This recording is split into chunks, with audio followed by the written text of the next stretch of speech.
In our series, World of Worship, we're exploring different ways people practice faith and religion around the globe.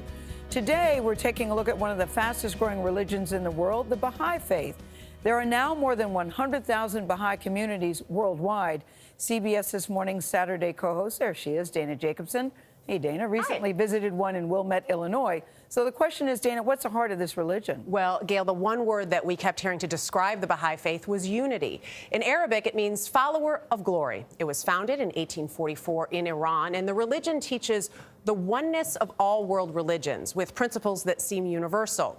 If you're intrigued, come on with me now on a journey to the Mother Temple of the West. Just outside Chicago, on the shores of Lake Michigan, construction started in 1921. Sits the oldest surviving Baha'i house of worship. Every Baha'i temple has 9 sides, 9 doors, 9 gardens, and fountains. What's the significance of 9? 9 is a symbol of completeness and unity. Joyce Litoff was attracted to the Baha'i Faith because she says it teaches what she already believes. My mother was Jewish, my father was Catholic, and then I married a Jewish man, so I've actually lived in 2 religious communities. Yeah. And when I learned about the Baha'i Faith that embraces the teachings of other religions, it made total sense to me. The idea of oneness is carved into the temple's exterior, which includes the Jewish Star of David, the Christian cross, and the Star and Crescent of Islam. And is the idea that this is encompassing all religions, all faiths? Well, that's a little bit of a misconception that the Baha'i Faith is a mishmash, that we believe everything. We believe in this progressive revelation that the teachings of these great spiritual teachers, they all had their time and place. And so we embrace the religions that came before. Krishna. Yeah. All right. Baha'is believe theirs is the religion of the future. Inside each temple, there's one dome representing one God. Be generous in your days of plenty. At least twice a day, there are prayer services with readings from various world religions, but no sermons and no clergy. That lack of ritual is partly what drew 28-year-old Matthew Cotton to the faith. We lived in mostly all-black neighborhoods. He was raised Catholic on the south side of Chicago. What did your mom think when you were coming here? She was very supportive. At first she wanted to ask some clarifying questions that if this was a cult. And so, I told her to the best of my knowledge, it didn't seem like a cult to me, right. That this really seemed like a global world religion of people engaging with their fellow citizens who weren't Baha'is in order to be of service to humanity. What is the united community that the Baha'i Faith is trying to achieve? To me, building unity looks like creating opportunities for everyone to see themselves as part of one family. So no matter race. Exactly. No matter economic status. Yes, exactly. Gender, anything. Yes, seeing each other first as souls. We may come in different colors. We're humankind.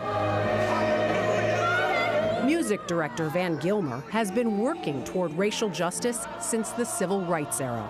In 1963, he participated in sit-ins in Greensboro, North Carolina. The idea of one humanity is very attracting. We talked about it in my church, but my church is African American. That church in Greensboro, North Carolina is still African American. All the churches in Greensboro, North Carolina are either one race or another race. We say and we believe one thing, but when it comes to what we're doing about it, if we're not showing it, if we're not working at it, practicing then those were the things that influenced me to become a Baha'i. Because there's no hierarchy in the religion, Baha'is around the world elect at least 9 people to represent them in their local spiritual assemblies. There are no ministers. So the burden is back on the individual to not only read the writings that the best thing in my sight is justice. Right. To be just, not to just read or have somebody talk about it to me, but try to figure out how I'm going to be just in the things that I do. A community working toward justice by focusing on practicing instead of preaching. Now, there are somewhere between 5 and 6 million Baha'is worldwide and about 177,000 here in the United States.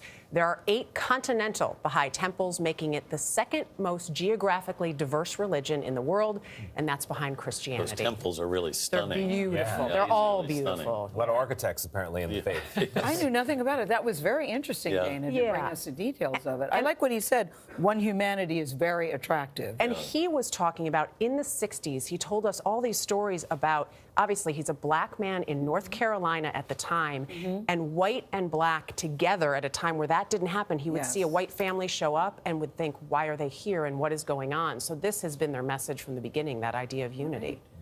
All right, Dana. Thank you very much.